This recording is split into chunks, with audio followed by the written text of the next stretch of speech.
All right, welcome everyone to a very special live dual streamcast with myself, Denny. My name is Denny Cards, and this is going to be simulcast both on Ryan's and my YouTube channels.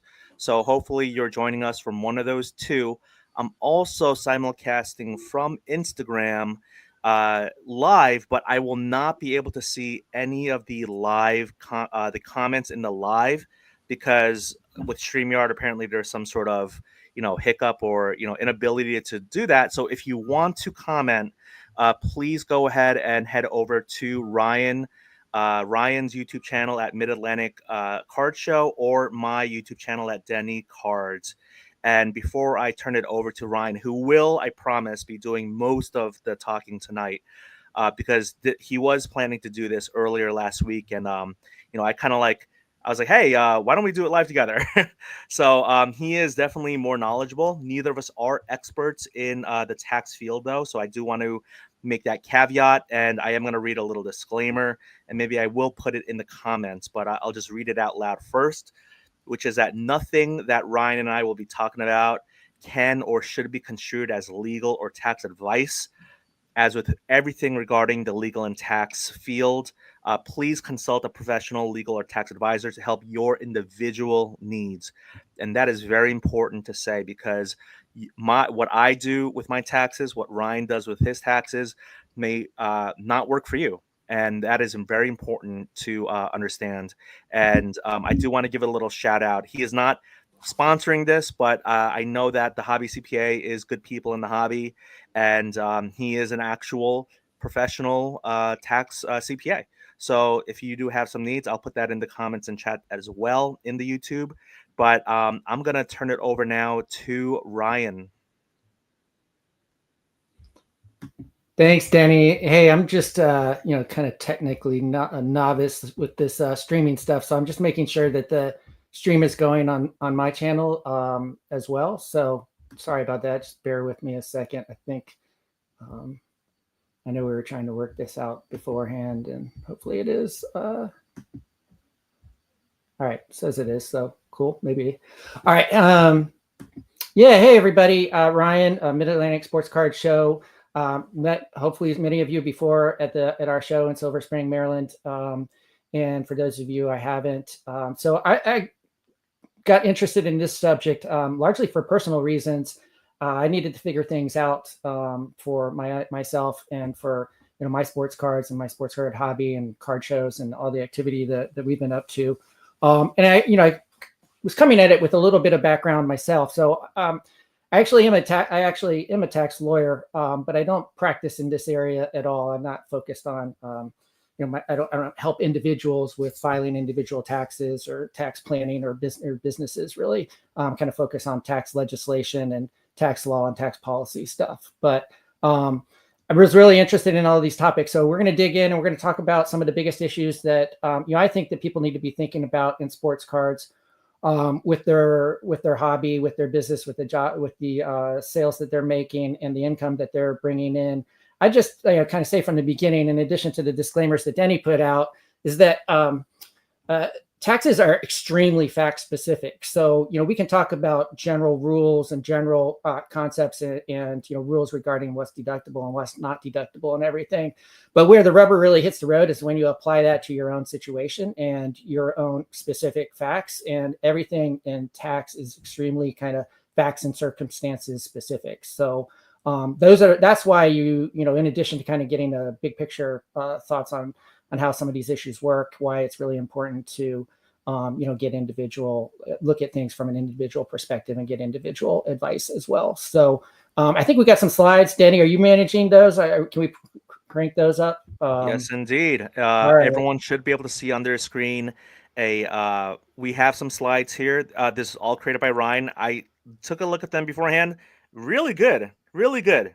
There's some really good advice in here. Or I'm sorry, not legal or tax advice. Good information that you can do with it what you will. This really is just kind of like a starting point, I think, Yeah. for people. Thanks, So, Denny. would you like for me to go to Yeah, go the? ahead to the next one. All So, right, here we and go. just an overview here. So this is just on the federal side, right? So taxes are going to come at you from a lot of different directions. And we're going to talk about that a little bit. But the focus here is really going to be on federal taxation. And specifically, we're going to focus mainly on income tax because that's the deadline that's just a couple weeks away. And that's the one that obviously gets the most attention and that has the most potential to kind of go up and down. Estate tax is something that hits you at the end of your life. Hopefully, if you're lucky enough to have an estate worth over $12 million, or if you're married, $25 million. So not a huge issue for most people in any given year. And then, these other two issues that I put on this slide, self-employment tax, net investment income tax, these are things that kind of wrap into your tax return in a couple of weeks. That's due in a couple of weeks as well. Self-employment taxes are not income taxes, but you pay them at the same time, basically. And basically, that's just, if that's the equivalent of your Social Security and Medicare taxes if you work for yourself instead of having a job with an employer who withholds those taxes for you.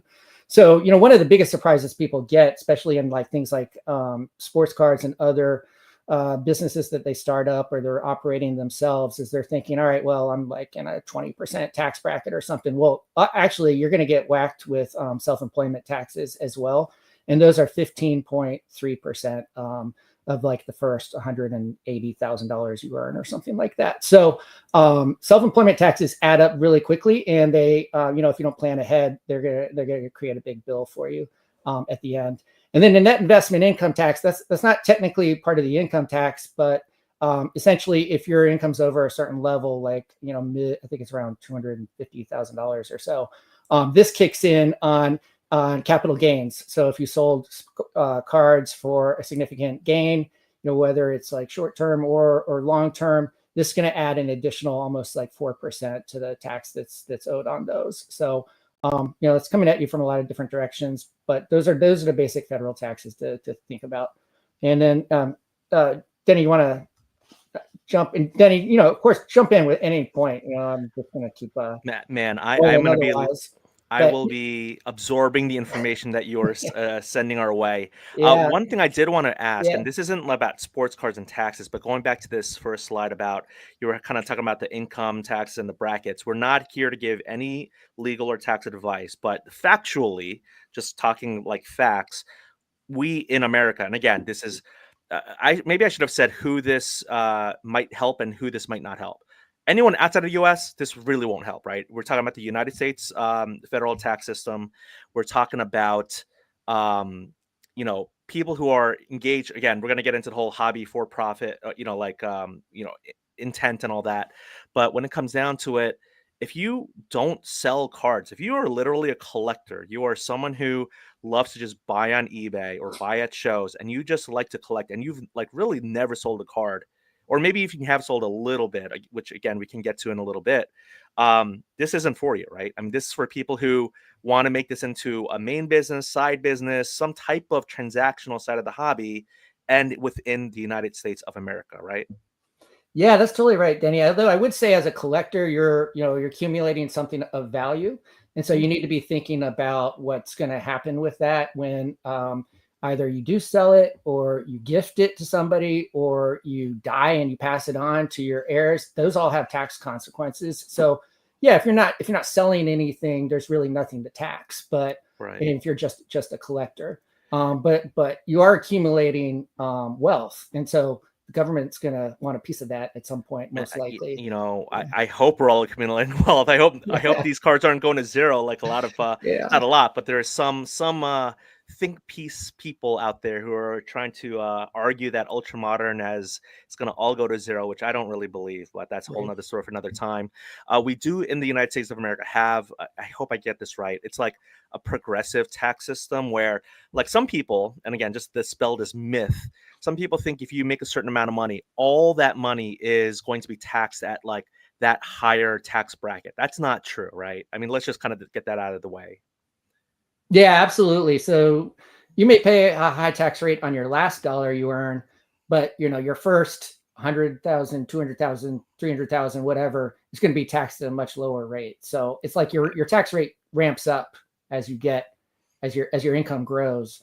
but it doesn't go back and claw back and tax you higher on the first dollar. It's just your rate goes up on the last dollar you earn. So and so I'm going to turn it over to the next slide, and I'm going to go back on mute. But I did want to say some countries, and the reason I say this is because the United States, we have such a complicated tax system that there's so many general rules and exceptions and nuances. Did you know? And I didn't even have to look this up in anticipation for this particular episode, but I found out years ago that in Japan, uh, the government literally sends out the tax form in like almost like a postcard. That's what I'm trying to say, postcard, and you just kind of check some boxes and you send it back to them, and then that's it. That's all they have to do. There's not hundreds of pages, different forms, and all these the intricacies and complexities of the United States federal tax system. So I just want to say it could be easier. I think that, again, nothing against the people who lobby and make it the way it currently is. I just feel like it doesn't have to be that way. But yes, we have to operate within the realm of reality, which is like we have to do this.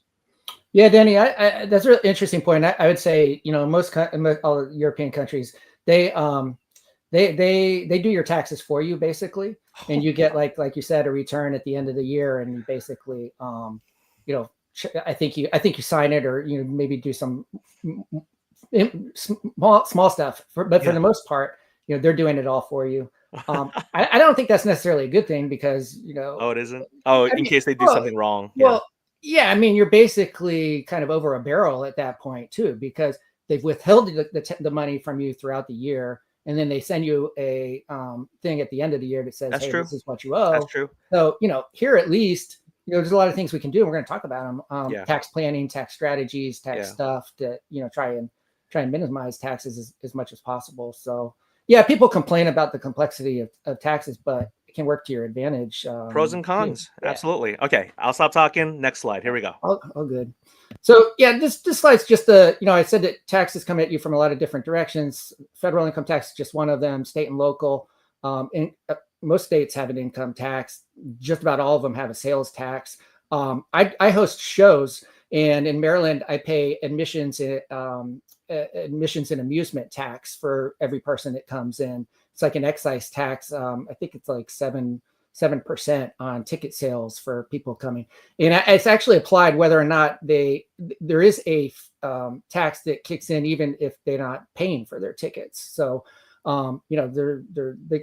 come at you from that way as well, through these excise taxes. And then business registration, that's not really a tax so much, but I think it's very important for sports card collectors, because a lot of people are creating LLCs and entities for business purposes, and to get things like reseller certificates, so that you don't pay sales tax when you purchase online, but there's costs associated with that in terms of just annual registration fees and things. So I kind of group that in with taxes too.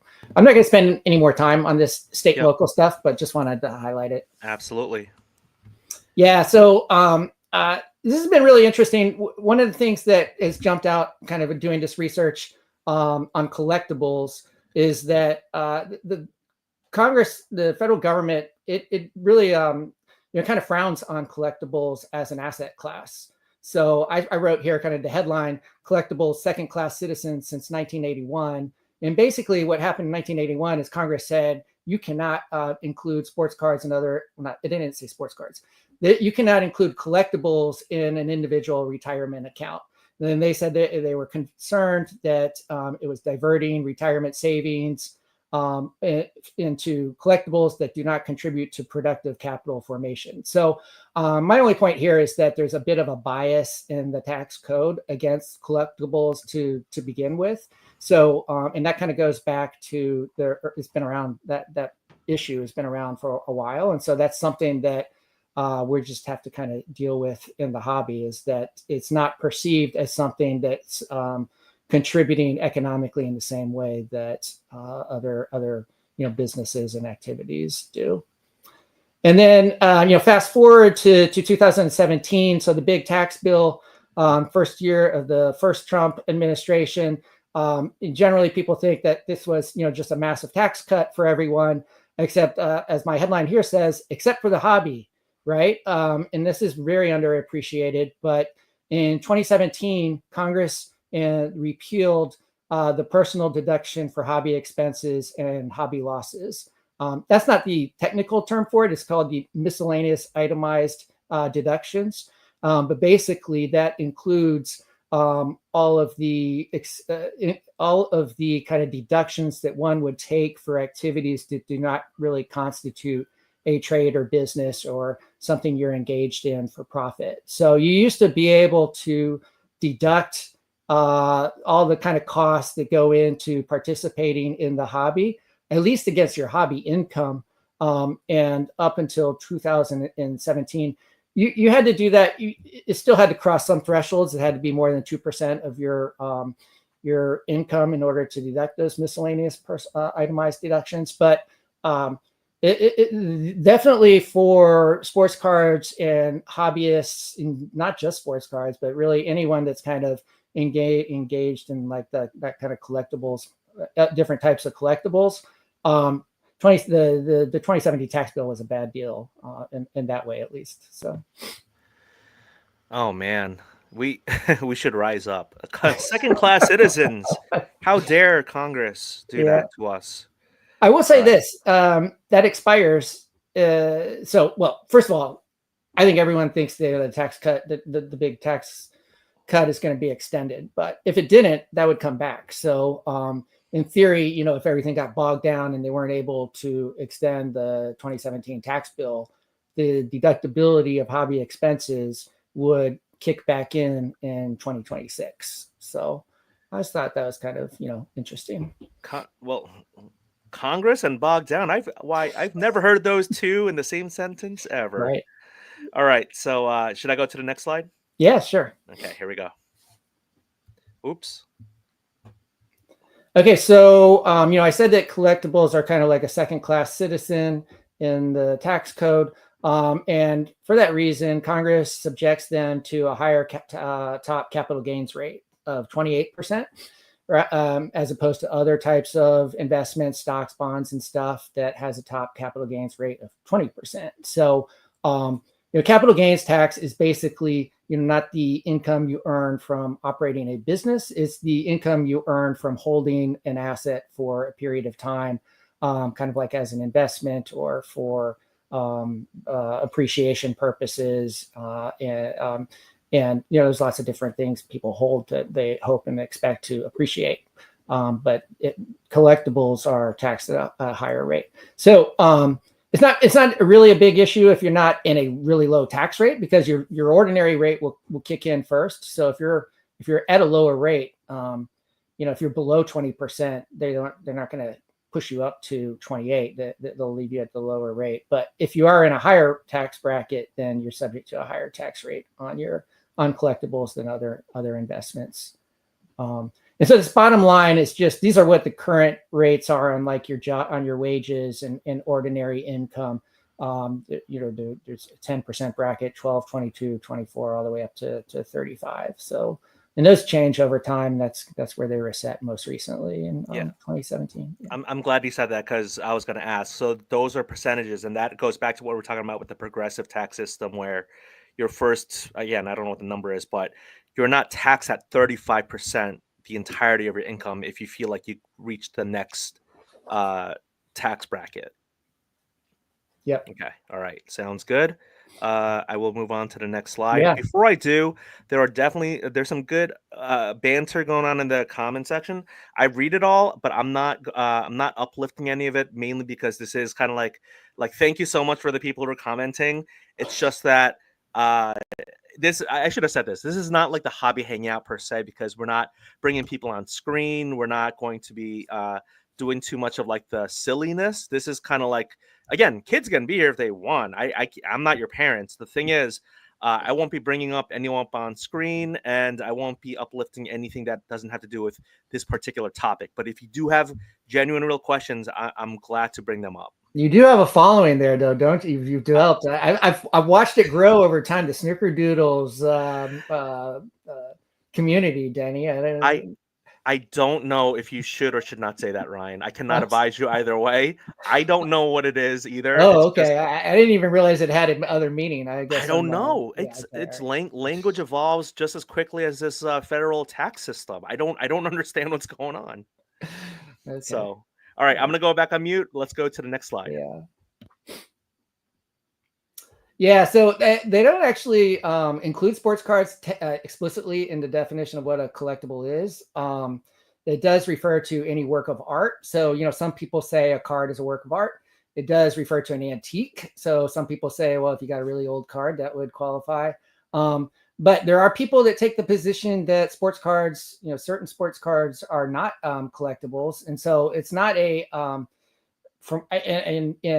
from what I have seen, there are smart people taking both sides of this. I personally think to make. I mean, look, my business is called Mid Atlantic Collectibles, so I'm not going to say that I'm not dealing with collectibles.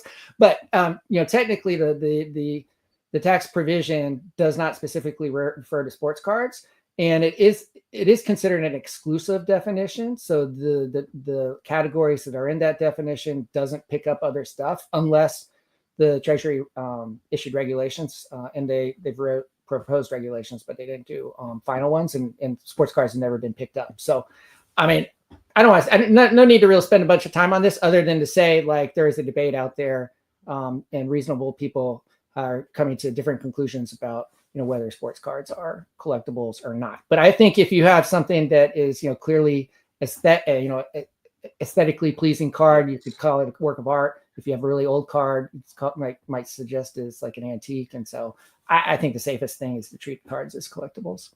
Yeah, so here my tongue-in-cheek 2 cents will be that there are definitely some cards that I see as beautiful works of art, beautiful contemplation, curation, kind of like real artistic meaning and expression. And it doesn't have to be like court kings, or it doesn't have to be like works of art type of thing, but some cards are just more beautiful than others. And then you just have some, and it doesn't have to be like base cards versus one of ones. It's more like you can really tell, or I can really tell sometimes when, whether it's the card manufacturer or what have you, some cards really just pop out, and then there's some that just look like absolute, like there's Photoshop background. There's like a lot of people. One example, the Victor Wembanyama rookie Prism card. To me, it's such a bland. It's like toast. It's like there's nothing to it. It's just a black background, curtains with him in the Spurs uniform.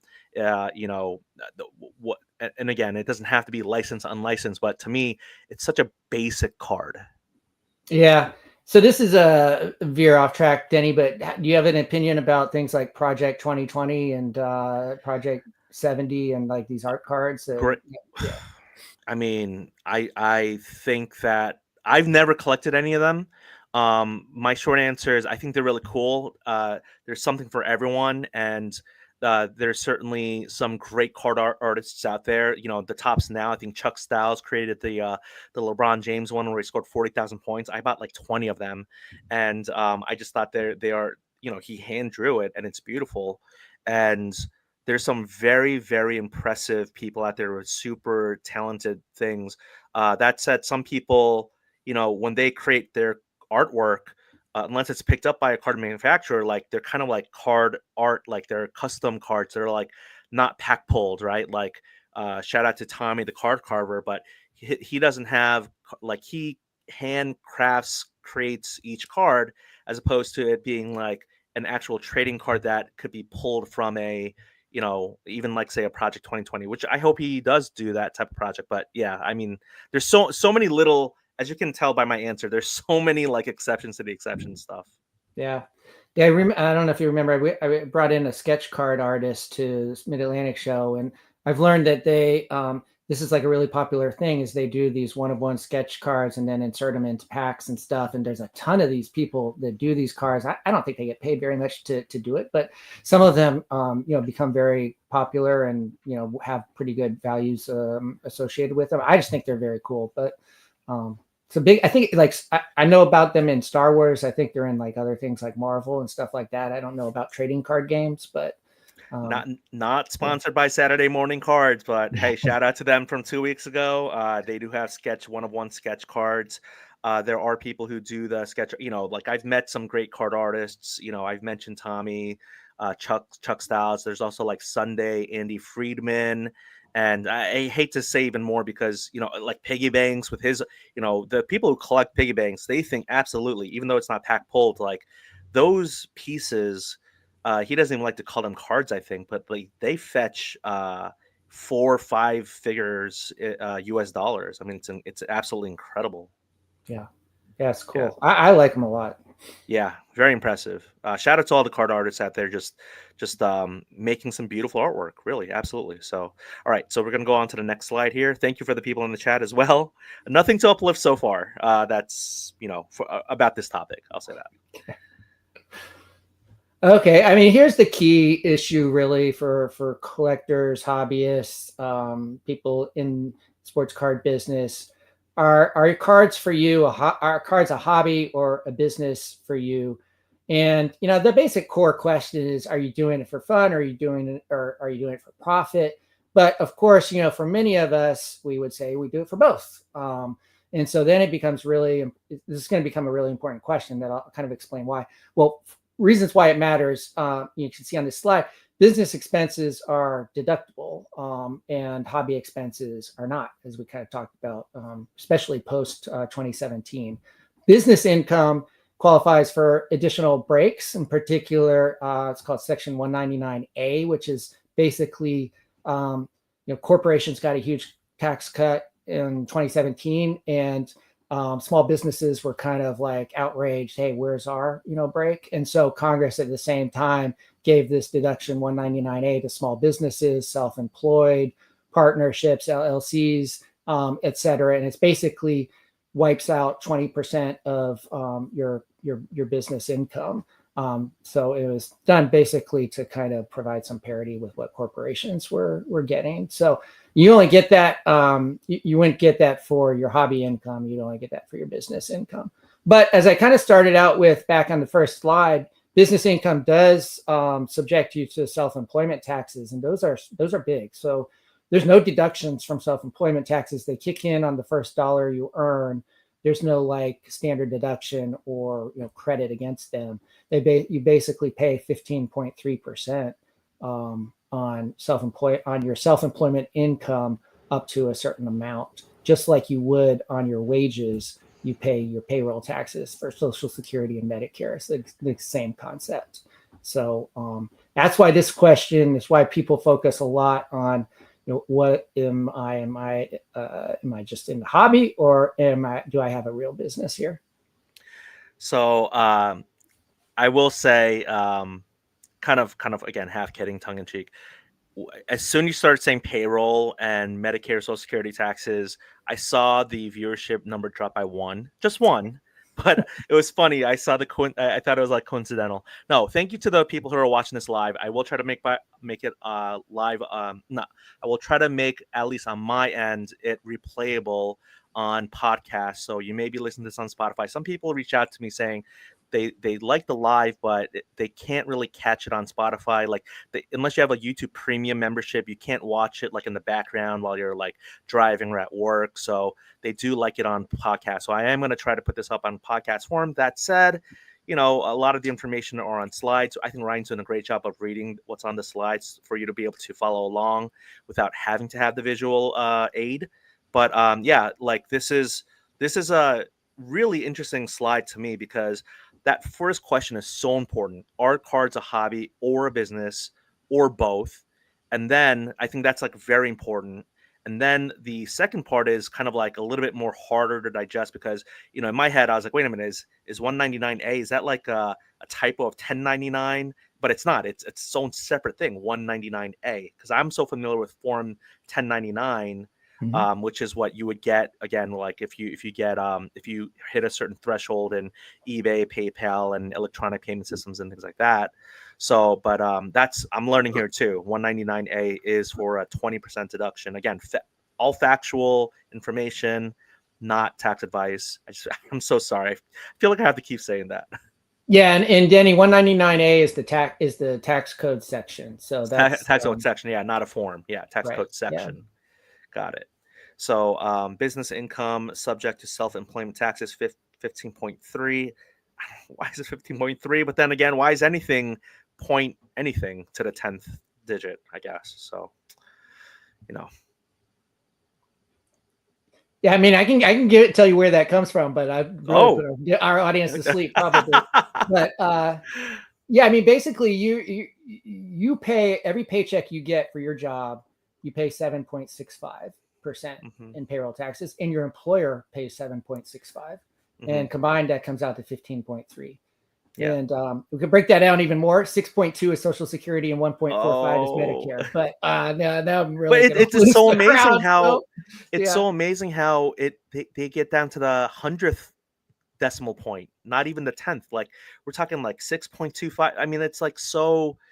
Again, I imagine it's because people are so hesitant to see tax tax hikes or increase in their taxes that when they set these numbers, I'm sure there's a very intentional, very good reason as to why they didn't just pluck it out of thin air.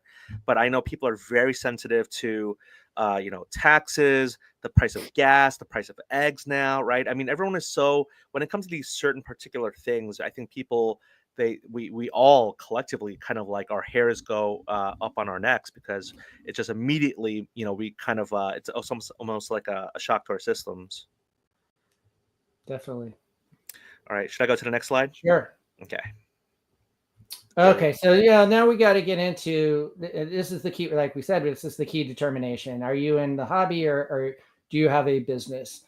And the IRS Act tells you exactly what factors it's going to consider. First of all, it's not a bright line test. There's like 9 different factors that the IRS says they're going to consider. And those factors are going, and they're subjective, and they're like, some of them are, what's your intent? Is your intent to make a profit? I mean, these are like, how do you prove that? So, but these are the things they're looking at. And then, I'll kind of go through these quickly, and then I'll tell you my view at the end of the day, what's kind of the most important thing. But, are you carrying out the activity in a business-like manner? Are you keeping books and records? Are you keeping track of the money coming in and money going out, and exactly what's going into the business for you? That would suggest that you are a business. Do you put time and effort into the activity to show that you intend to make it profitable, or are you just throwing money at it, not spending time on it, and potentially in losing it? So, is the taxpayer depends on the income from the activity for their livelihood. So. That's kind of self-explanatory. Are losses due to circumstances beyond the taxpayer's control, or are they normal for the kind of startup phase of their type of business? And there is a change to methods of operation to improve profitability. So basically, well, let's do the next slide too, and then I'll kind of sum circle up back. this whole debate. Yeah, sure a little thing. bit. Because I have a lot of thoughts on this slide. Yeah. Here we So go. these are the other, actually I got 10 here. I said there was 9, but the regulation I was reading had 10. So taxpayer and their advisor have the knowledge needed to carry out the activity as a successful business. So, do you know what you're doing? Do you putting in the time and to develop the knowledge to make money at the activity? The taxpayer was successful in making a profit in similar activities in the past. Activity makes a profit in some years, and how much profit it makes. So, I'll get to that. The taxpayer can expect to make a future profit from the appreciation of the assets used in the activity. The taxpayer has personal motives for carrying out the activity, such as general enjoyment or relaxation. So that second part of that, suggests that it's more of a hobby than a business. Yes. And then lastly, the taxpayer has enough income from other sources to fund the activity. Look, what the tax system and the IRS are getting at here is they don't want you to characterize what you're doing as a business so that you can use it as a tax shelter and generate losses that you can then apply against the other income. I mean, that's what this comes down to. So that they're trying to determine, are you actually, I think, in this engaged in it to make a profit, and are you trying to make a profit, and are you moving towards making a profit? Do you have a profit in some years or not? Or Is this more of a tax shelter and a tax game to, or to generate deductions for things like trips that you're taking and meals that you're buying and other stuff like that. That's really what they want to know, that if you're just repeatedly every year generating losses, they're not going to respect that as a business that you are engaged in for purposes of making a profit. It's basically my conclusion. That's how I have kind of read these points and cases, and kind of that's the kind of conclusion I'm reaching with from these different factors. But go ahead, Danny. Oh no, so I'm kind of toggling back and forth between these two slides because they have all the factors. If people want to screenshot them or whatever, please feel free. This is very good information by Ryan. And so again, these are straight from the tax code.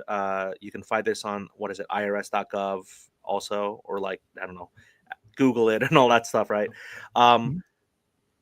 I think I know the answer to this question. And I want to tread lightly because I don't want to veer towards tax advice. But I was wondering, and I think the answer might be no, and it's a gray area. But is there a certain number of years for you to not turn a profit where the IRS is like, hey, you know what? It's been long enough, buddy. Like, we thought you were in it to win it, but you are just, man, you are taking losses.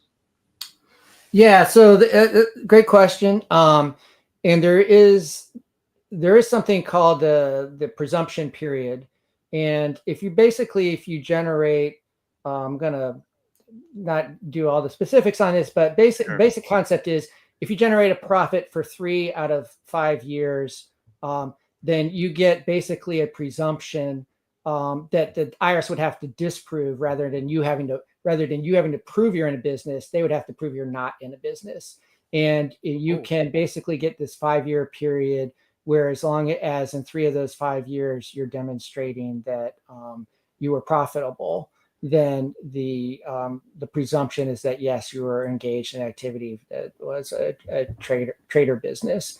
And that's it's really important, because you want to be in the position where you're the presumption is on your side. And again, I mean, they do that because they're looking at whether or not you are actually showing an effort to make money at what you're doing, rather than generating a tax shelter.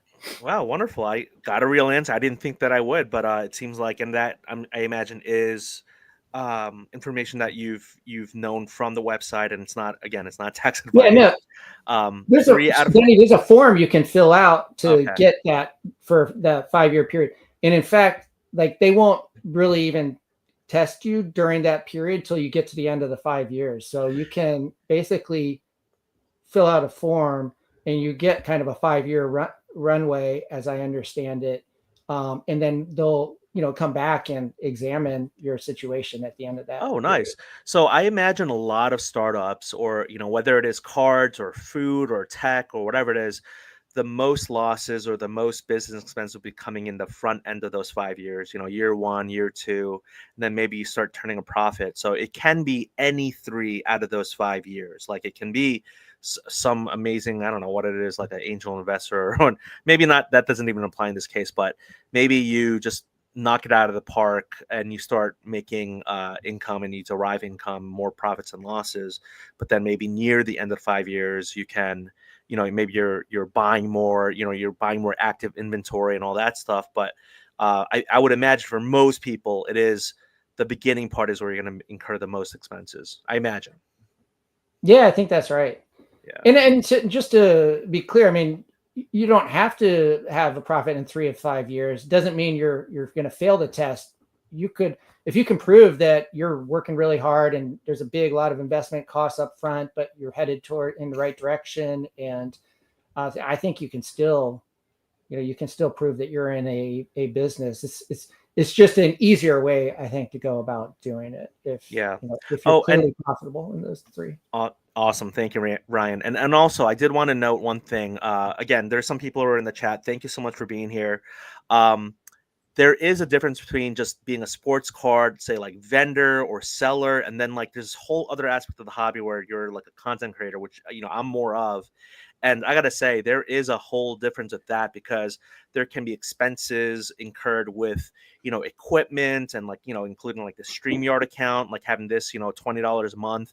Like there are expenses, and then there's the income derived separately from sports cards for me, where if I get a sponsorship or affiliate money and things like that, that's totally separate from the sports card. So I did want to say, I mean, it can get really tricky when you're doing both. And for some people, for the vast majority of people, I imagine this really is applicable towards the people who are like, transacting in the without making content out of it. So I did want to say that because in the back of my mind, I'm definitely thinking that aspect of things.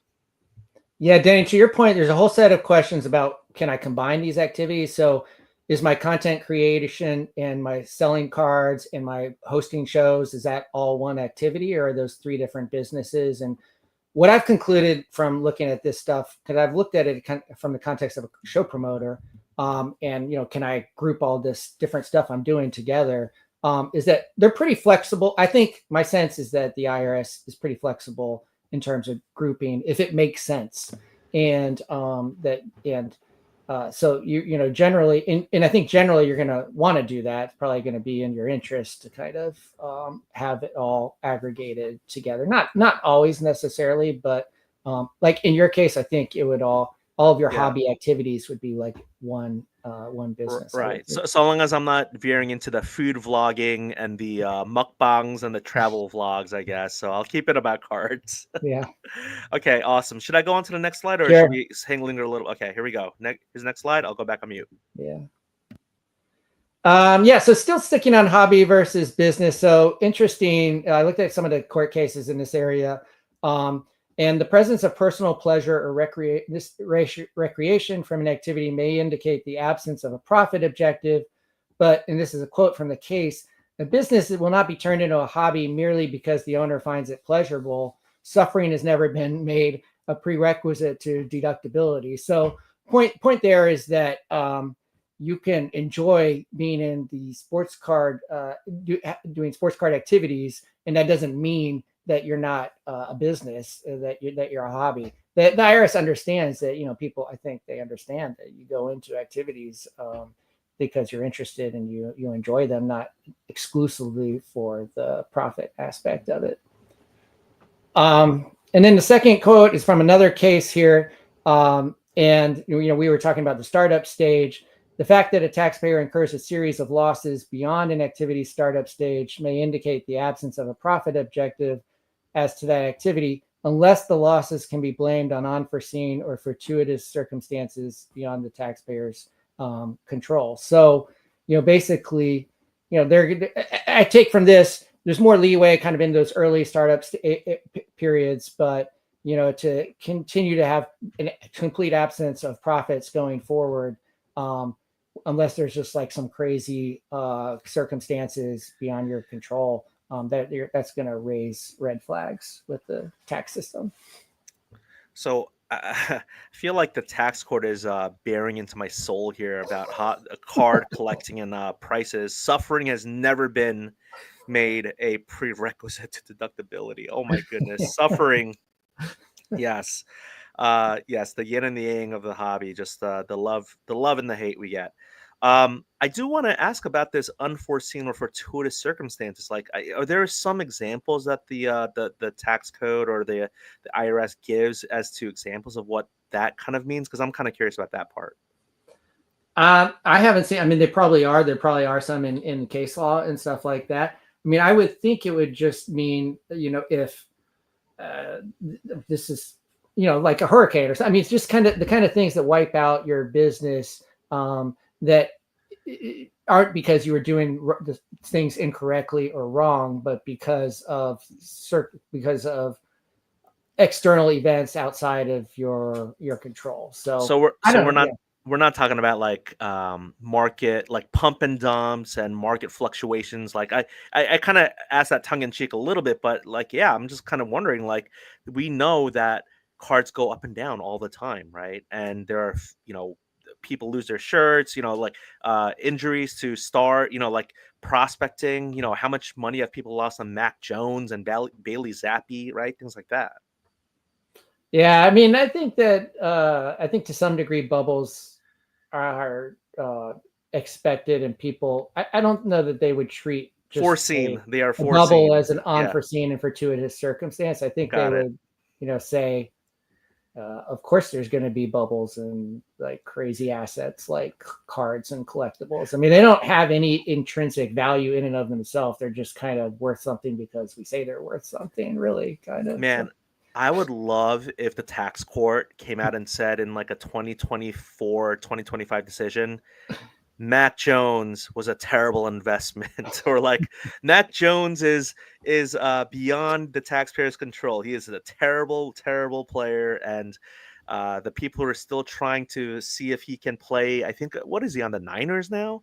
Oh my goodness! Like if people are holding on to Mac Jones thinking that he might do something if Brock Purdy goes down, wow, I don't know. Maybe he He has just something got in him. a he just got a little lift, didn't he?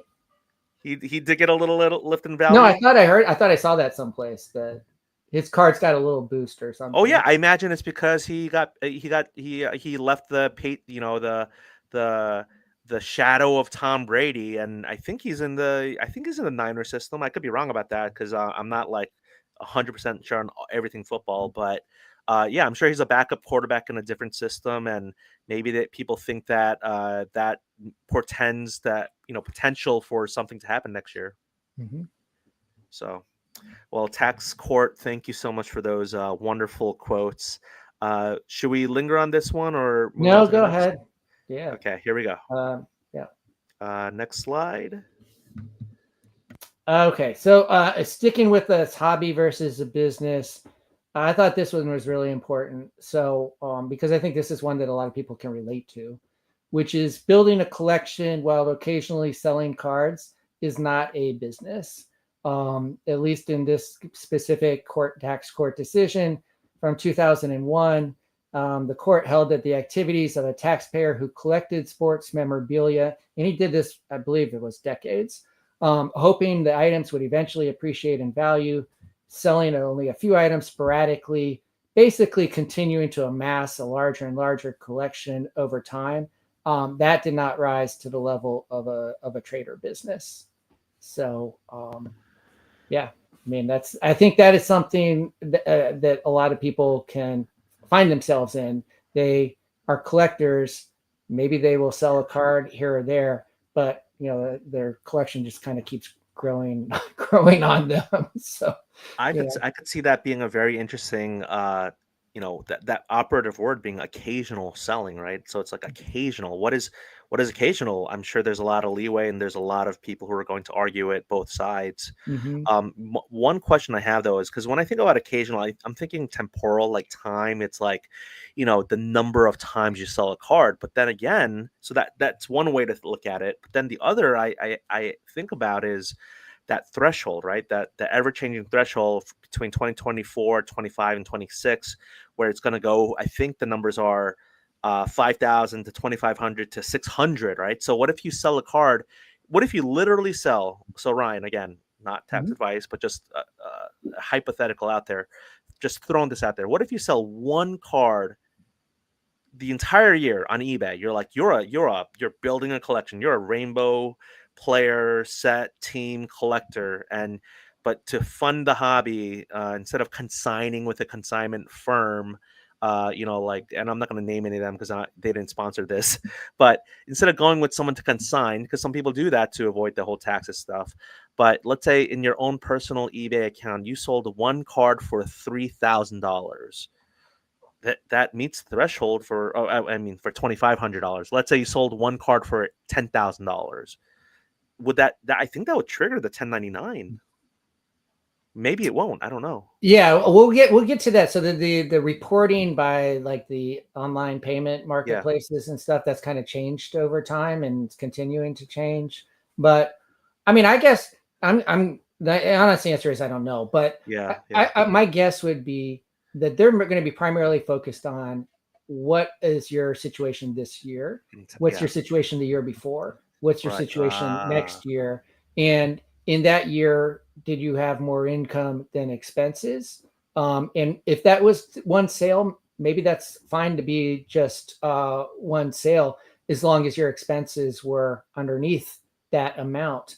But what I don't think they're going to like is if you're trying to, deduct a trip to the National that's $10,000, and you have one card sale for $3,000, and you're trying to say that I'm in the sports card business, therefore I'm going to deduct my $10,000 trip to the National or something. So that's where I think I really think it comes down to, like, at the end of the day, how is this all kind of add up on an annual basis? Am I looking like I'm actually trying to make a profit from on a year to year basis or not?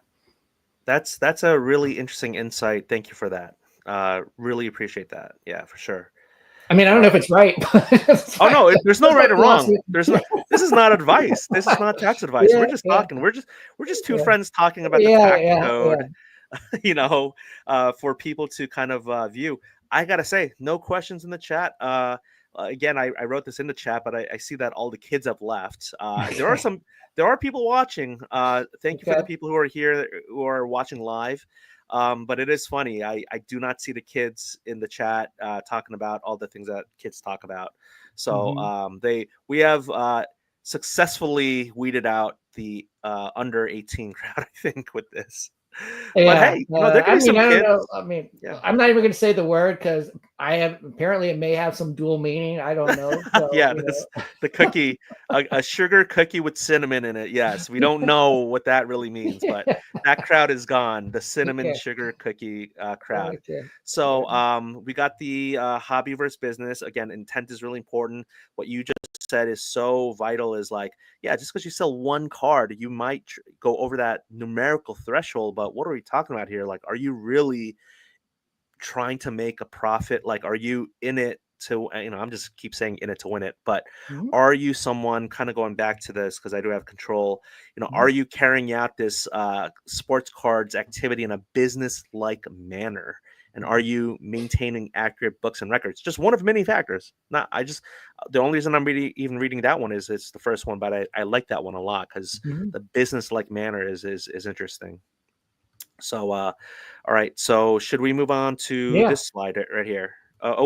This slide. All right.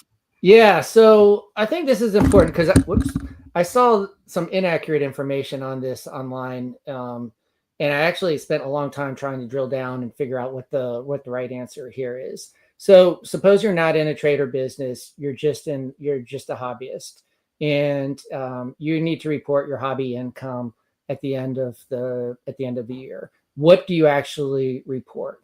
Well, you can't deduct the cost of traveling to conventions. You can't deduct the cost of buying a table if you're dealing at a show.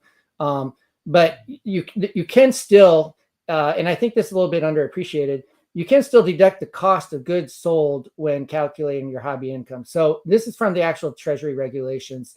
The taxpayer may determine gross income from any activity not engaged in for profit by subtracting the cost of goods sold from the gross receipts, so long as he consistently does so and follows generally accepted methods of accounting in determining such gross income. So, I think there's a lot of interesting questions here that I haven't really run to ground, but I'm going to kind of continue exploring. What exactly can you count in your cost of goods sold? So obvious one is grading, right? So I get a card, open it up, get it raw, send it in for to be graded, and comes back in a slab, and then I sell it that way. I'm going to go out on a limb and guess that grading costs can be factored into the cost of goods sold, but I don't know that for a fact. You've got fees associated with selling online or consigning or auction houses or whatever. I'm going to guess that those are part of the cost of goods sold. Again, I'm not sure of that. It just makes sense to me. What I take from this regulation, at least, is that consistency is important, and that you are what you are doing, you can explain, and you're doing it on a consistent basis. But there's more questions. I think this point here almost raises as many questions as it does answers. But there's a lot of people out there, both online and in writing, who are basically saying you can't deduct anything from your from your receipts, and that's my sense. That's not true at all, because you can basically deduct your cost, your basis that you had in the card at the end of the day. Yeah, you and I haven't talked about where like you sourced like what research you've done, but I totally take you by your word when you say there's conflicting information. It does make me wonder if those people who don't think that the latter audience that you're talking, or the latter sources, whether they do even know about grading, because grading is such a card, I guess, not just cards, because there's also, you can also grade magazines and coins and ticket stubs, but you know you don't really see grading in, oh gosh, I hope I didn't trigger something, like jerseys and hats and signed sneakers. So I wonder if people are kind of behind the times who say, oh, you can't subtract, like, again, I'm sure they didn't say specifically grading, and you said you're not entirely sure, but it does make me wonder if people understand and appreciate the actual costs associated with the sports card hobby. Right. Yeah, and I think this term cost of goods sold, I mean, there's a lot that's a term that gets used in a lot of different places for a lot of and so it's a well-developed term, but in every industry, in every activity, the cost is goods sold, maybe different factors that go into it. Other industries wouldn't have grading. So but I think just on its face, the cost of that good which I have sold includes not just the cost of buying it raw, but includes the cost of grading it. Now, I don't think I could like deduct the cost if I sell it on my website. I don't think I can deduct the cost of my internet service provider and my website creator and all those costs and things. That to me just feels like a little bit far removed from the actual card itself. But some things feel very close to the actual card, and I would put grading in that category, and commissions, and put costs. But again, this is and I think this is something that we'll see if anyone has comments on this kind of following after the show or not. Yeah, but I think it's no, worth. we have our first non cinnamon sugar cookie related question, and it is from Austin. Thank you so much, Austin, for this question. I'll read it out loud for the audience. What about if you buy raw, then grade, and then flip on eBay? How do you factor all of that? Yeah, well, I think great question. I think it goes exactly to what we were just discussing. I think that first of all, your income is what you sell it for. So I think that you start there. Your gross receipts is whatever you sold it from, and then you figure out, all right, what can I take out of that sale? And we were just saying, I think that you take out the cost of the raw card. I think you're going to take out the cost of the grading. And I think you're going to take out your eBay fees. But to be quite honest, I think this is, I'm not the authority on this, but that's my sense, and I'm definitely going to spend a little more time exploring that question. Yeah, absolutely. Thank you again, Austin, for that question. So, should I go to the next slide? Sure. Where are we? Okay. Okay. Yeah. So a lot of focus on 1099s and hobby. People get very excited about this term. 1099s come at you from a couple of different places. There's the 1099K, which is the information return that you get from the PayPals and the platforms, online marketplaces, eBays of the world. And then you also can get 1099s just from other sources, if you're providing services and they need to they've compensated you for that. And if that compensation is over a certain amount, that's going to be reported in a 1099.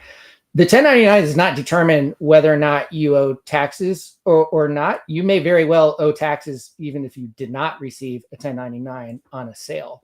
All the 1099 is an information return that's going to not just you, but the IRS to basically help the tax collectors with compliance. So they're going to receive a copy of that. You're not the only one receiving it. The IRS is receiving it, and they're going to know that this individual received so much in income in payment volume. Is I think the term that's used. And so these numbers have changed quite a bit over time, and there has been some relief that was provided because it was going to go down the threshold, reporting threshold significantly. My understanding of where it has landed currently is that for 1099s from the online marketplaces, they are required to report if they, paid out over $5,000 to a individual or a business in 2024. That's going. The threshold's dropping lower, 2,500 in 2025, and 600 in 2026 and thereafter. And it was going to be 600 a lot sooner, but there was, I think, a bit of an uproar over that. This is important. This does not determine your liability, but it is the information reporting system that greatly facilitates and is very important to compliance.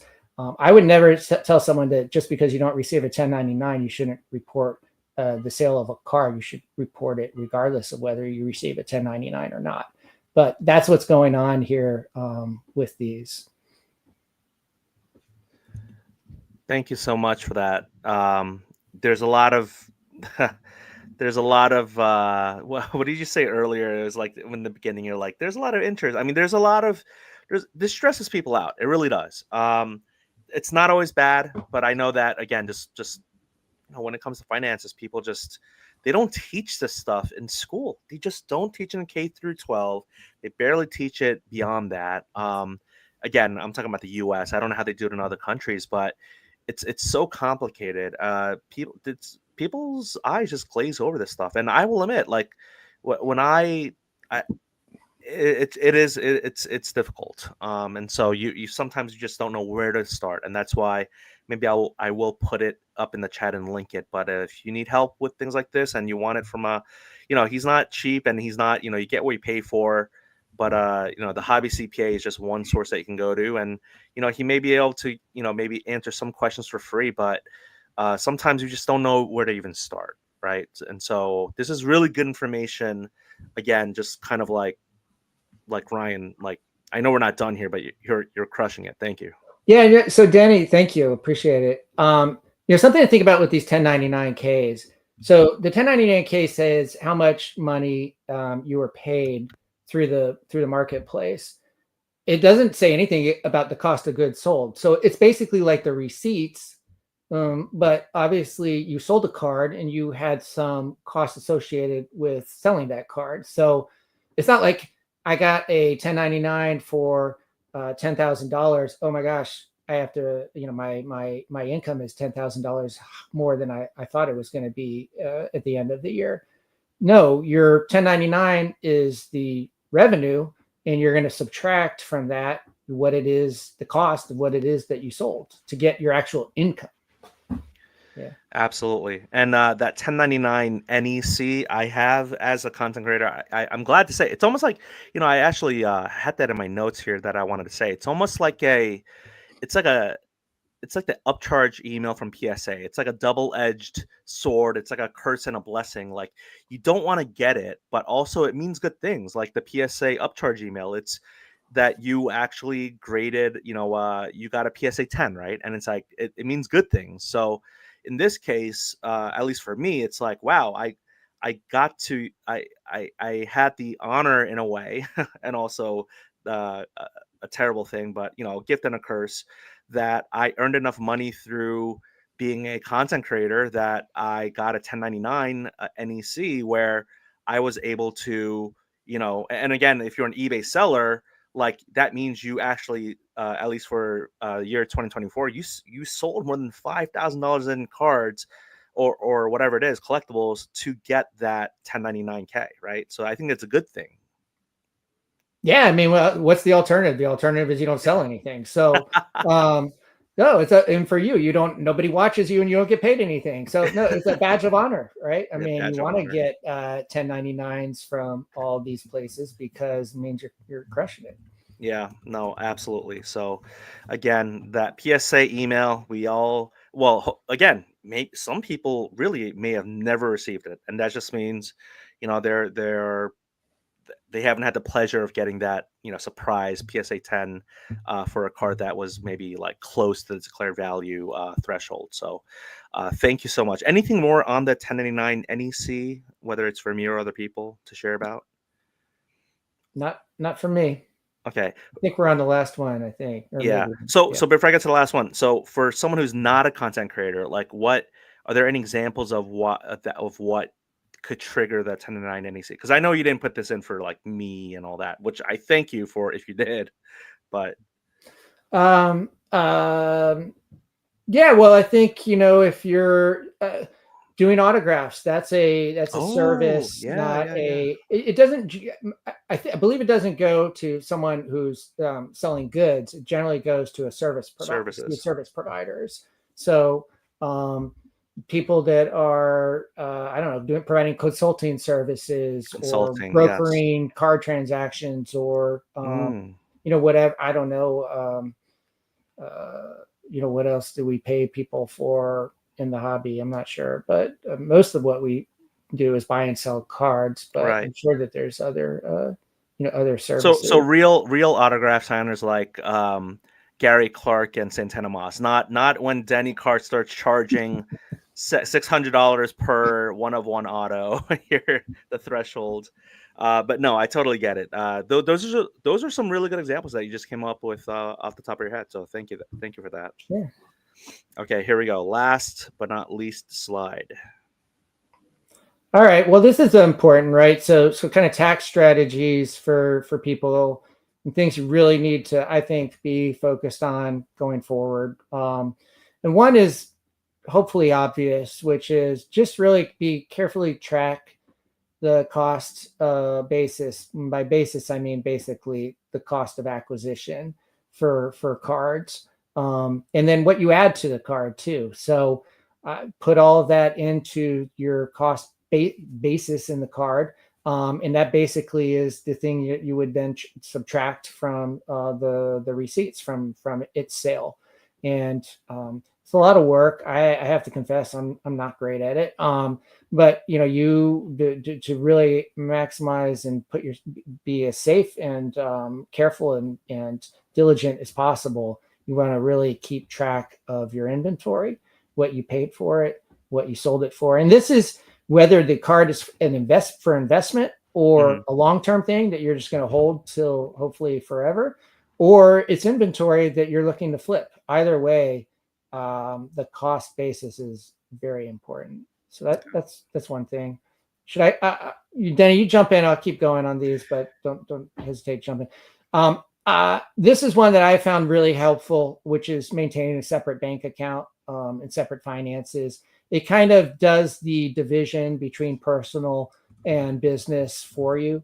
If you basically have two different debit cards for the hobby versus Mm, personal expenses, and then if you ever make a withdrawal from one that is personal, you want to make sure that you note that or reimburse it or what have you, so that you know that it was kind of a withdrawal that was not for business purposes.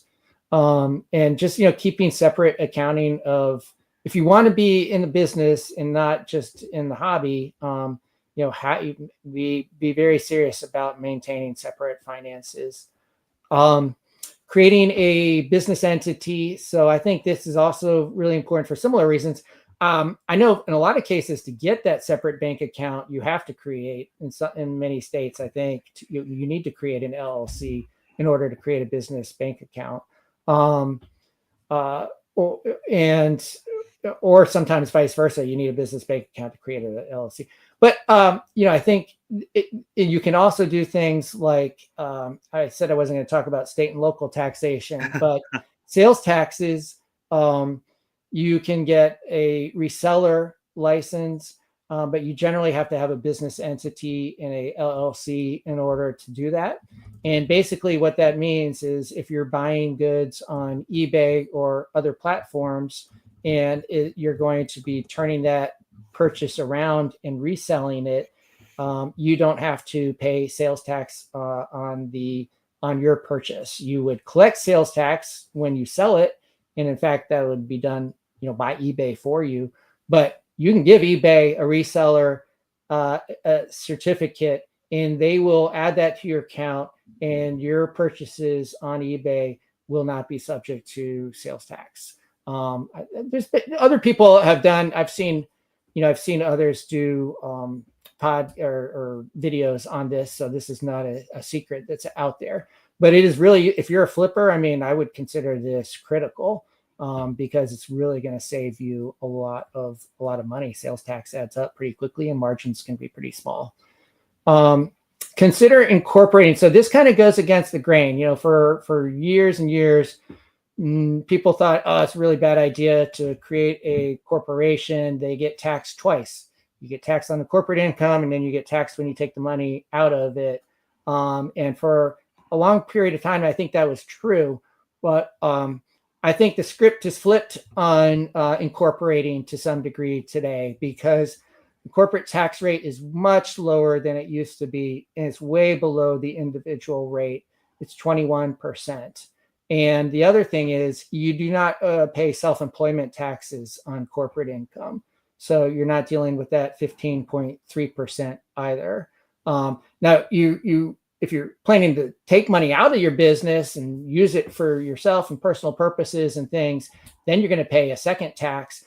But if the idea is to build a business and keep reinvesting in the business and growing the business, a corporation can make a lot of sense, because it is subject to a lower rate, and you don't necessarily have those self-employment taxes that you have to worry about. So I encourage people to think about that. No, Tax hey, loss harvest. Yeah. before we get to tax loss harvesting, I want to say Brandon wrote in here exactly what you're talking about. So in a way, you answered his question, but I did want to uplift it here for others, especially people who are listening on podcast form. He says LLC has a high tax liability. S corp might be more beneficial. Again, that's Brandon and his kind of like opinion. And he says, well, depending on amount of revenue, which is kind of like what you were talking about with, LLC having a higher tax liability. And again, it depends on a person's situation. Brandon also adds, under LLC, you would have self-employment taxes as well. So again, just more to consider, more to think about. And so, Danny, can I address that? please. So is a great comment. He's totally right. It does presuppose that you're treating the LLC as basically a disregarded entity that's just like the money's flowing to your individual tax return.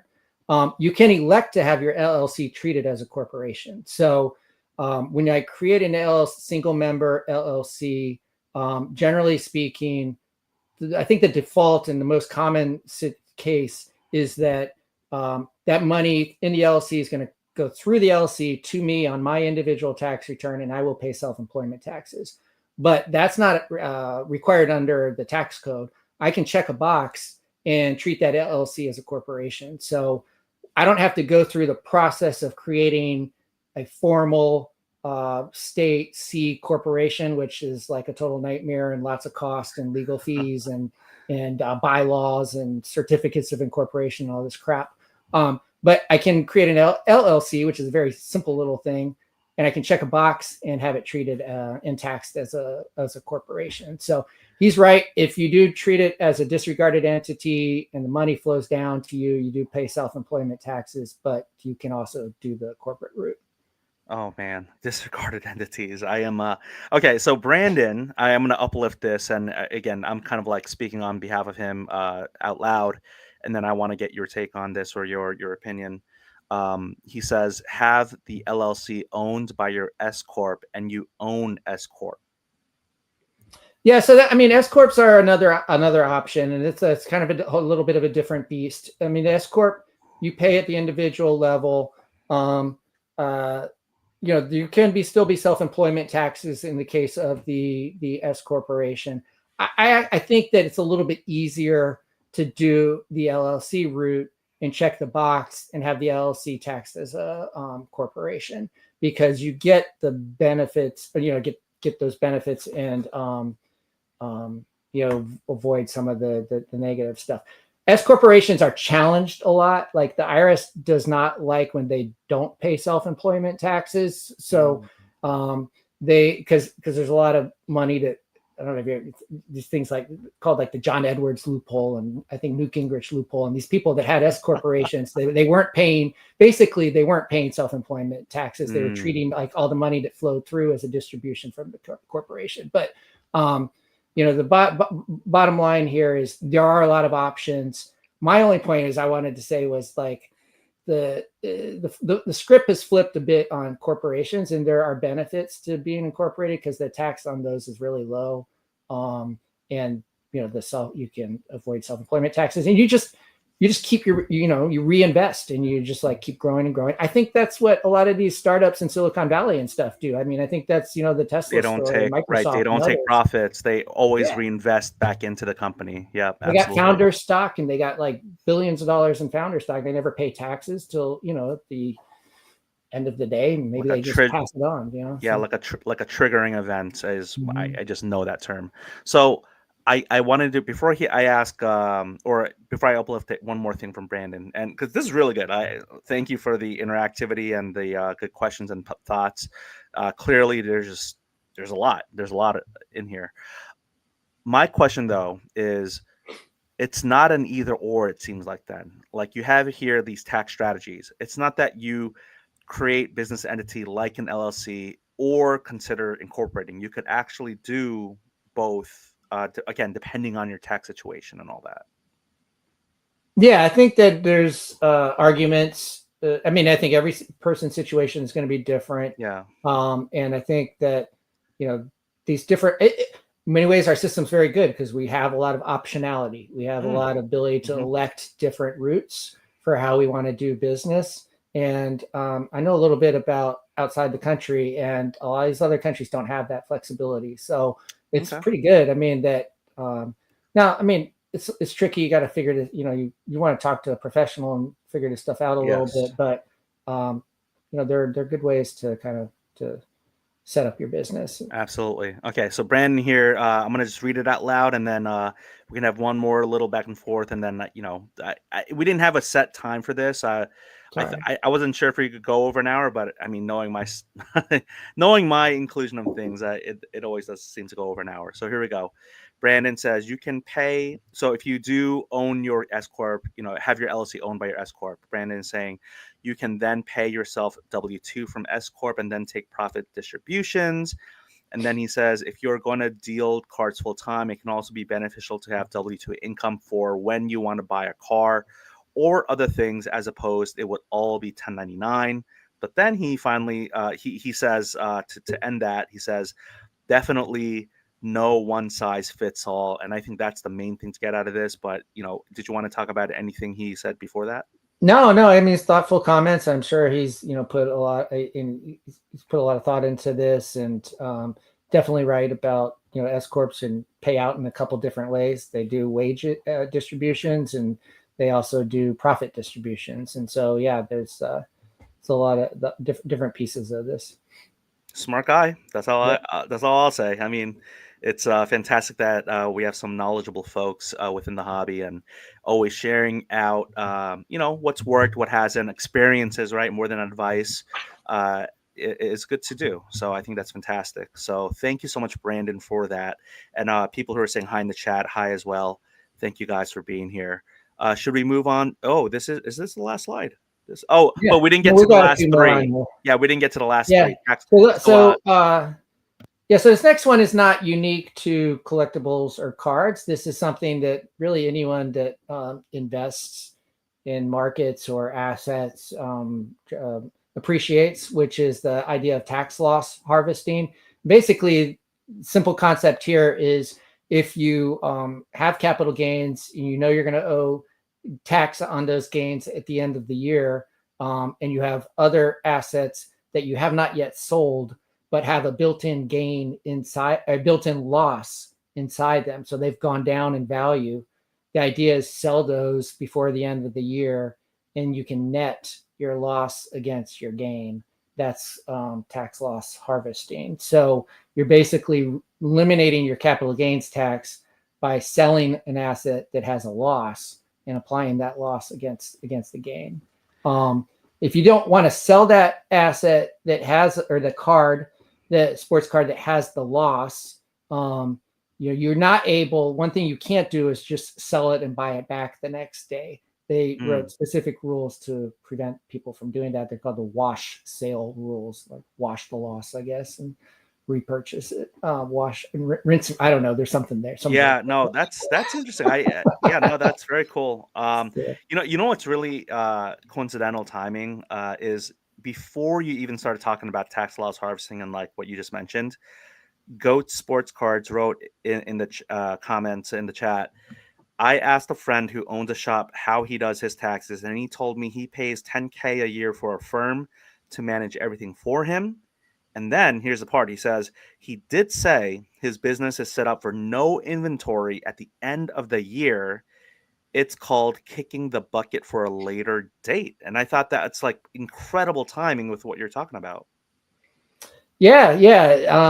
I'm really glad that Brian raised this question and made the comment, because I wanted to talk a little bit about inventory, and I don't think I put it in any of these slides. But one thing that's important to know is you don't get to deduct your inventory.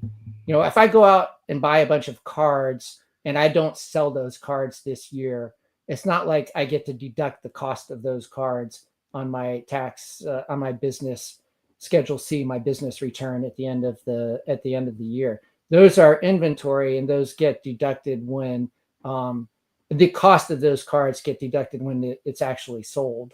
So inventory is that's kind of a problem, and that's why you want to be selling stuff, of course, all the time, because you're making these investments and you're not actually. And one of the reasons you want to be selling stuff is because you're making these investments and you don't actually get to deduct the cost of those that inventory until you actually flip it. So Fantastic. Thank you, Goats, for that insight and sharing your friend's experience. And again, not sponsored by Goat Sports Cards, but he is opening up his shop real soon in the Herndon, Virginia area. So go check him out. Friend of the podcast and former guest of the podcast as well. So just wonderful stuff here. Really, really enjoying will it. we see him in Chantilly next week? I won't get into it too much, but he will be set up. And he's been very kind to kind of ask if I am and all that. I told him what I'll tell the crowd here. I am not 100% sure what my plans are going to be, but I do know that I will be at a card show 2 weeks from now in Wilmington, North Carolina, and this is not going to be any sort of sponsored read. Although I do think that I will have that promoter on the podcast sometime down the road. But I'm gearing up for that show. So again, I'm not entirely sure what's going to happen next week, but yes, we are recording this the evening of March 30th. Federal filing, again, doesn't have to be filing. You can file for the extension, but April 15th. Oh my goodness. What are there? There are two absolutes in life, right? Death and taxes, right, Ryan? Absolutely. So Goat says, yes, sir. He will be set up at Chantilly. So thank you, Goats. And okay, so let's just briefly talk about this. Goats offered, if I am free on Sunday, that I could vend with him, that I could be a vendor. I've never been a vendor at Chantilly. I've been there maybe like 4 or 5 times at this point. It is the biggest regional show in our DMV area. It is at the Dulles Expo Center. I shouldn't say anything else. They didn't sponsor. But no, everyone knows about the Chantilly show. It is going to be like the next week, whatever, April 4th, 5th, and whatever it is. So Goats was very kind to offer up a potential vendoring opportunity on Sunday. It's really nice. I really appreciate his friendship. I just don't know. That's what I'll say about that. So Thank you. And so we do have the last two bullet points here for the last slide. Yeah. Ryan, I'll let you take it away with talking about donating appreciated cards and Yes. memorabilia. Yeah. All right, this is one that gets my view is this gets misreported, and I don't think the information on this is correct. A lot of the information is correct online based on my research. So, one of the great things is you can donate your cards that have appreciated in value and get a charitable deduction for the actual fair market value of the card. So you're not getting a deduction for what you paid for it. You're actually getting you can get a larger deduction for its current value. But the problem is, I don't think people fully recognize that in order to do that, you can't be giving it to a charity that's just going to turn around and auction it off or sell it. You actually have to give it to a charity that's going to put it to use for kind of the purpose it has. So I think that this only works if you're like donating to a museum or the Hall of Fame or someplace, or if it's like artwork, it's someplace where the art's going to be displayed and stuff. You don't actually, in other cases, if I'm just donating a card to Red Cross, and the Red Cross is going to take that, turn around and throw it up in the golden auction or something, my deduction is going to be limited to my cost basis in that card. So that's my sense, and I don't think that nuance is really reflected in a lot of the kind of reporting on the benefits of donating appreciated collectibles and cards. You got to have some place for it to go where they're actually going to be putting it to its like use. It's like they're going to be getting use out of the thing you're giving them. I did not think it was going to go there. I really did think it was the latter or the former. So I do have two follow-up questions to that. First is, what if it's not an auction? What if it's a buy? It doesn't matter. You're just talking about the sale of the card. Like, it Yeah, doesn't matter the if it's an auction or recipient fixed has to price. be, it has to be for their, I don't know if this is the right term, but it basically has to be put to use by them in their business or Okay. in the charities, Okay. like a museum, basically. They have Okay. to be it's in kind of for the purpose that the collectible has itself, or for the Well, appreciation of it. Yeah. Well, I guess that's where my second question was going. Like, what is the purpose of collectible cards? It's like, there's the intrinsic value, the monetary value. We're an hour and a half, almost Yeah. an hour and a half in, and the first time I think we used the term fair market value, Yeah. FMV, and it's like, Yeah. wow, like, what do these cards really have? What is the fair market value? Like, are we even talking about, is a fair market value comps, right? I mean, people talk about comps all the time, but then we also know that there are things out there like fake comps and Yeah. shield comps. So it's really, we're definitely getting to some interesting topics here. Danny, And I think one of the most disputed tax issues is valuation disputes. yeah, So always good to get appraisals, and I mean there are professionals out there that yes, just appraise cards, right? And they do it for insurance purposes. They do it for these kind of yes, reasons, estate yes. tax and charitable donations and stuff. But yeah, it's I think that is a very highly contested thing. What is the value of certainly for a card, right? Right. No, that's really interesting. Thank you. Actually, I do have a third question. So, what if someone such as myself wants to donate to you, the promoter of the Mid Atlantic Card Show, next one being May 3rd? Actually, maybe can we? Can I say that this is sponsored by the Mid Atlantic Card Show? I mean, it's funny because it's a dual cross stream, but I don't know if my stream is yeah, working, it's but if it oh is, I haven't no. been looking at any comments from it. Well, But we've had at a tight, we've had like 10 live watchers. Again, some of the yeah, kids left, and even with the kids leaving, we had like a good amount of people watching, and we got some great questions coming in. What I've realized with content creation, really, I think the quality of the watcher and the consumer matters more than the actual quantity number. Ryan just put up there the, if you want to show it I again, got another one. let's This is my do hot off solo the layout. press. This is Kaboom! a hot Can't off the press kaboom flyer. Not gonna get in trouble for that one. No, I'm just kidding. First off the line, we got to call early Yeah, admission. first First off the off the line. line. Yeah. First off the Hey, line, kaboom. I will say this. Here's Denny, you might appreciate this. first off the line will be an hour long instead of half an hour at the next Mid-Atlantic Nice. show. So hopefully that will help with the crowd a little bit and I getting like people it. in faster. Oh, So that's a good point. Yes, yeah. absolutely. That's a really good idea. And I will definitely help out with whatever. I actually may want to set up as a vendor promoter, as a vendor at the show. Again, we'll talk more about that later, but I have some ideas for content for the next show. And if you need help with the table, with the admission, the entry, I mean, I'm glad to do that as well. So we'll talk about that later, Hey, but it's going to be a Denny, great I think show. the only route to a table right now is if you win the Mid-Atlantic March Madness pool because I think I'm we doing have pretty no well. extra tables. So Oh, no extra tables. I totally understand that, but I feel like I know I had Duke losing early because I thought the Cooper Flag injury was going to be worse than it was. This is the second time ever in NCAA March Madness history that all 4 number 1 seeds have advanced to the Final Four. Sorry, spoiler alert. I mean, it's been a day old, but hey, there's no way I spoiled it if you've been watching any news or sports news. But yeah, I feel like in the brackets, I don't know how many people you had enter, but I think I'm in the top 5 right now. the top 5 of ours. Oh well, maybe you will Well, win. Maybe you will win a yeah, table because then. the Florida Okay, Gators, yeah, because I'm a you take the homer Gators all the way. all the way, yeah. Yeah, So I think I have like maybe 5 or 6 different brackets in different places, they were but I feel very like lucky yesterday. hey, it was all skill. Walter Clayton Jr. Well, But great free throw shooting. yeah, yeah, Texas Tech definitely did not do well in the free throw department and opened the door, and the Gators just stomped them at the end, but they came back big time. Yeah, Goat says Auburn. No, boo Auburn. But we won't talk too much about that. We're going to end this really soon. That said, May 3rd, the Mid-Atlantic Card Show, a one-day show, Silver Spring, Maryland. Ryan, the promoter, and it's funny. This is not the reason we did it. We did this for the people. Like really, like Ryan wanted to do this, and I kind of glommed on at the end, saying, "Hey, maybe we could cross stream."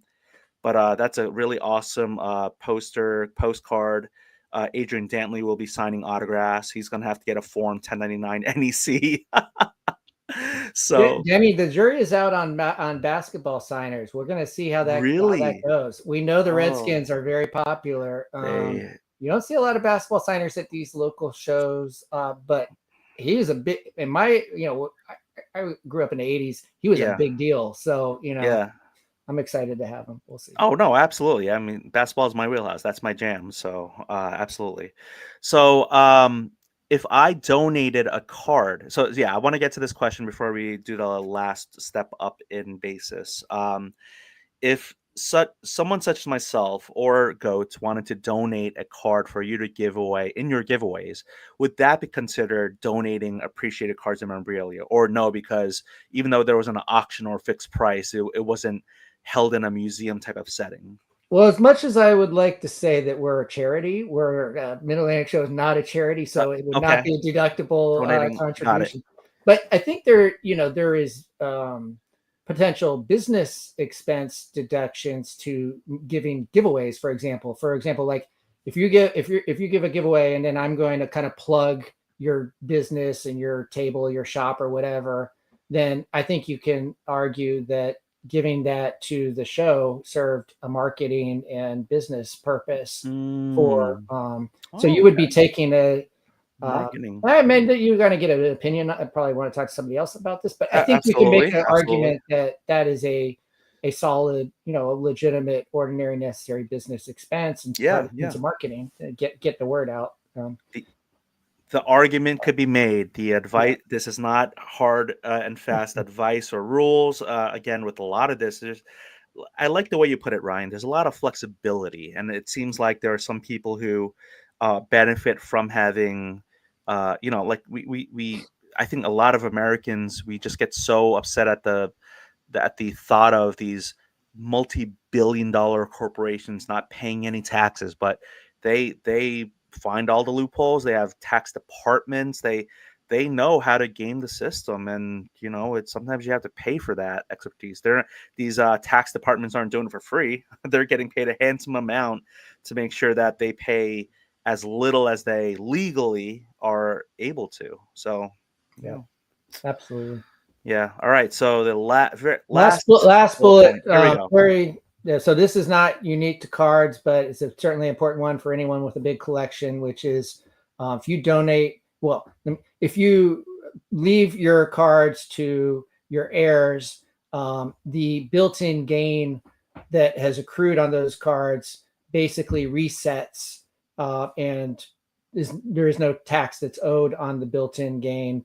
And then your heirs get stepped up basis, which basically means they get a fair market value basis in those cards. So that you could say that the built-in capital gain kind of goes poof at death, disappears, and then resets in the hands of your heirs at the current fair market value of those cards, and they would only then owe tax on future appreciation relative to what it's worth today. So that's that's one of the kind of beauties of the tax system, is that a lot of this built-in gain, if you actually hold an asset until your death, that you get a step up in basis. Your heirs get a step up in basis. Oh man, what a way to end. What a the air. I mean, yes, there's a lot in there. Thank you. I mean, we are just getting more. I don't know, nuanced and again, like triggering events and yeah, it's the step up in basis. There you go. No, absolutely. I mean, I think it's very important for older collectors that have Older. amassed a big Yep. thing and they don't want to, if they were to give it away now during their life, or transfer it to somebody else, they would pay tax. And this way, basically they don't. I have a little silly trivia. Well, not trivia, not silly trivia to the Steinbrenner family, but I forget exactly which year George Steinbrenner passed away. But some people, I know he passed away the last year that there was some sort of end to there's a sunset to like some estate, death tax, right? They call it Mm-hmm. death tax. And some people were joking at that time, whether it was on the internet or whatever, but that he was such a cheap and petty man that he wanted to pass that year to give as much money as it could to his heirs. It's kind of silly. It's a man dying, blah blah blah. But it's George Steinbrenner. I mean, come on. Yeah. So you Well, I you know remember the name. I've heard stories about people trying to keep their relative alive, kind of on the respirator to get Oh over to no. January 1st. Oh my goodness. That is so yeah, like again, You're right, though. There's a brief period where the estate tax had sunset, and if you died during that very short period of time, I don't think it was a full year. I think it was like a couple months or something. Then yeah. you would not owe any estate tax, and it would not surprise me if Steinbrenner managed to find his way into that period. My favorite Steinbrenner moments are all from Seinfeld, where Jason Alexander, George is working for him, and they just have him. They never show his face, and he smells the pizza and the vents. I love that stuff. Yeah. Brandon says you don't want to get hit with a gift tax for them to die a week later. So I love Brandon. I actually wrote this. Would love to follow up with you, Brandon, or anyone else if you want to reach out to me. And you do not have Instagram. DennyCards23@gmail.com. Brandon wrote, can't wait until some kid tries to get me to fill out a W-9 after a trade with cash on top. I thought that was really funny. I love that. And Goat says, so complicated, LOL. What did I get myself into? Hey, as a new sports card shop owner, you have got yourself into quite a fun time. You just get a CPA, I guess. Goats is my suggestion and recommendation. But what a problem to have to be a hobby shop owner for sure. Yeah, So great. No, I'm excited to check it out. And he's a regular, obviously, vendor at the Mid Atlantic show, and I yes, always appreciate him being there. And I keep telling him I hope he's got flyers and stuff to bring. yeah, absolutely. So I think we did come to the end. This is the last slide based upon I'm gonna remove from the stage and just show our faces one last time. Unless there are any last second questions or comments, I just wanted to thank Ryan so much for this fantastic, again, like a beginning point for some people. I imagine there is content that you can search for on YouTube, but this happened. I can say it's the latest content, right? Because we're literally doing it live. It's March 30th, 2025.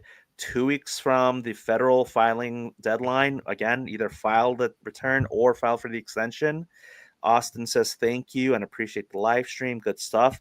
Again, this isn't sexy. This is not the this is the eat your vegetables type of content. You know, the educational, informative content can certainly get sometimes dry, but I think Ryan did a fantastic job. Goat says we passed out 300 cards at your last show. I Oh, I imagine didn't realize that. I can Okay, that's imagine cool. he thinks business cards. Yeah, Yeah. passed out 300 business cards at the last show. But Ryan, you really you know your stuff. I mean, those PowerPoint slides, that's not a small feat. Like, I mean, you really took the time to look up the tax you know, like the cases, and you know, you knew what you wanted to talk about. So for me to just do my small part in uplifting it to maybe a little bit bigger of an audience, like I just thought it was such an important topic. Like, thank you for allowing me to do that. Yeah, I mean, it's been fun. I want to, bring some useful information.